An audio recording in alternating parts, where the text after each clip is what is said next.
Once labeled surplus in Ruben Amorim's rigid 3-4-2-1, Kobbie Mainoo suddenly lit up the pitch, tearing apart City's world-class midfield in a single night.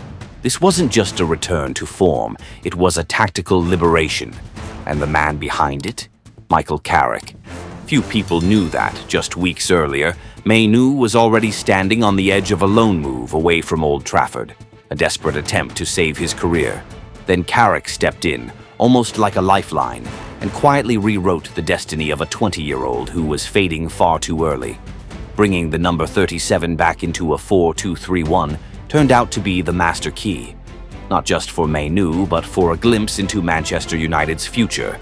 Now, let's break down his escape from Amorim's tactical cage and how he rediscovered total freedom under Carrick's hand. A costly lesson in football: put the right talent in the right role. Before a World Cup dream slips away, Kobbie Mainoo is truly back, stronger, sharper, and at a level nobody saw coming. To understand the weight of Mainoo's revival, we have to rewind to a stormy first half of the season, when Ruben Amorim arrived in Manchester with his famous 3-4-2-1. He brought a football philosophy built on structure, geometry, and absolute system control. In Amorim's world, the central midfield pair were guards. They were never meant to wander. They had to be relentless runners, ball-winning machines who recovered possession and pushed it forward in straight lines. Ironically, that very rigidity is what turned Kobbie Mainoo into a lost figure. Amorim demanded aggression, constant duels, and total defensive coverage from the number 37, requirements that don't come naturally to a 20-year-old whose game is built on technique and intelligence. The Portuguese coach often criticized Mainoo in public, calling his calmness a lack of intensity. Forced into a deep defensive role, boxed in by center-backs and focused almost entirely on breaking up play, Mainoo was stripped of his greatest weapon, creativity, and his ability to escape pressure higher up the pitch. Inside Amorim's system, Mainoo was pushed into an impossible battle with Captain Bruno Fernandes for the attacking midfield role, or turned into a ball-winning sweeper he never wanted to be. The cold shoulder didn't just hurt his performances, it dragged the confidence of the 2005-born star to its lowest point. The idea of leaving on loan, simply to keep his World Cup dream alive, was the final alarm bell, a clear sign that United's brightest young talent was drifting away, trapped in a system that never truly fit him. Michael Carrick's arrival on the touchline was never just a stopgap solution. It felt like the return of a teacher, a big brother, and someone who truly understands the soul of Manchester United. Unlike Amorim's forced approach, Carrick worked with Mainoo through empathy. As a former elite central midfielder who knows the position inside out, he understands one simple truth: a player raised at Carrington should never be trapped inside rigid patterns. They need space. They need freedom to feel the rhythm of the game. Back in July, during a podcast with Rio Ferdinand, Carrick said it clearly: Mainoo is not a defensive midfielder. He's an attacking player who needs freedom. And the moment he took charge, Carrick backed those words with action. He brought United back to a lively 4-2-3-1. Instead of asking Mainoo to cover the entire pitch, Carrick placed him alongside the experienced Casemiro. That pairing became the tactical lifeline. Casemiro stayed as the anchor, absorbing the physical battles and defensive chaos, completely freeing Mainoo to push higher, slip into pockets of space, and link the lines. But Carrick didn't just change Mainoo's position on the board, he changed his mindset. He made it clear that the team would be built around the 20-year-old, turning him into the heartbeat of a possession-based game. And that level of trust, coming from a club legend like Carrick, was the strongest boost Mainoo could have received. Confidence returned. The Red Devils' diamond started to shine again. The Manchester Derby, also Mainoo's first Premier League start of the season, became both the harshest test and the perfect stage for his rebirth. Facing a City midfield stacked with monsters like Rodri, Bernardo Silva, and Phil Foden, many experts predicted United would be overrun. What followed, under Carrick's guidance, left people asking one simple question: how was a talent like this ever ignored? Look back at the moment in the 43rd minute, the one that silenced the blue half of the city.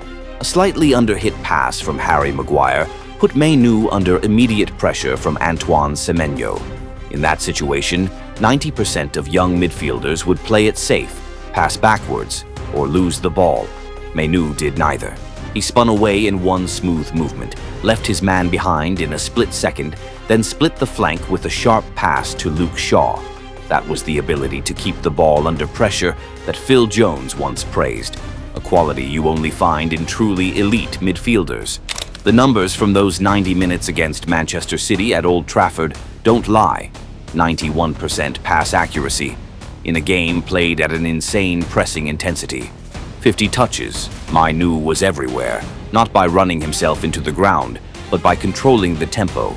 8 successful defensive actions, proof that when the mental burden is lifted, Mainoo can defend smartly through positioning and early interceptions. He disrupted players like Rodri and Bernardo Silva, stopping City from building as they usually do and forcing them wide far more often. This performance wasn't just a tactical win, it was a victory for patience. As Carrick put it afterwards, Kobbie was excellent next to Casemiro. It was a calculated gamble, and he didn't let anyone down. Mainoo's revival carries huge importance for Ineos and their rebuild of Manchester United. In a transfer market inflated beyond reason, and with financial fair play rules tightening, Carrick's ability to bring a homegrown talent back to life is a major win at boardroom level. Mainoo isn't just a player, he's a symbol of Carrington, the emotional link between the fans and the club. Ineos' vision is clear: build a sustainable squad, less dependent on flashy, expensive signings, and more focused on developing what's already inside the club. Mainoo is the first and most solid brick in that plan. Under Carrick's guidance, he's beginning to show the traits of a future leader. He has the calmness of Paul Scholes, the vision of Carrick himself, and the sharp, modern edge of today's midfielders. If he can maintain the level he showed in the Manchester derby, a place at next summer's World Cup is no longer a distant dream. England may be stacked with midfield talent, but players who can escape pressure and dictate play like Mainoo are rare. Stay consistent, keep listening to his new manager, and the number 37 can dream of bigger stages without ever having to leave the theater of dreams. Watching Kobbie Mainoo now, one lesson becomes clear. A system is only powerful when it serves the players, not when players are forced to serve the system. Ruben Amorim may be a talented coach, but he failed to understand the soul of a young talent. Michael Carrick, on the other hand, has shown that trust and understanding can turn a broken player into a force of nature on the pitch. Mainoo's journey from surplus to irreplaceable is a reminder of the true value of academy products.